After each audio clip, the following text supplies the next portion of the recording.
will turn into ethyl. बरोबर आहे? Ethane ethyl.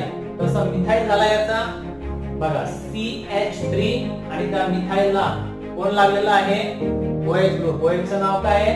त्याला आपण हायड्रॉक्सिल ग्रुप म्हणतो. परंतु मी तुम्हाला इथे अल्कोहलचा जनरल फॉर्म्युला लिहून दिला ना. अल्किल ग्रुप असेल कुठला तरी, मिथाइल इथाइल प्रॉपिल कुठलाही असेल, अल्किल ग्रुप असेल आणि त्याला जर OH ग्रुप लागला तर हा कंबाईन कंपाऊंडला आपण काय म्हणू शकतो? अल्कोहल म्हणतो. तर या ठिकाणी CH3 हा काय आहे? CH3 is your alkyl group. त्याला काय अटॅच आहे? OH hydroxyl group. म्हणजे हायड्रोजन प्रॉपर्टीज या कंप्लीटली काय होतात? चेंज होतात आणि तो आता कोणत्या तरी विशिष्ट कंपाऊंड मध्ये कन्वर्ट होतो. म्हणजे फॉर एन एक्झाम्पल आपण आता अल्कोहोल बघतोय.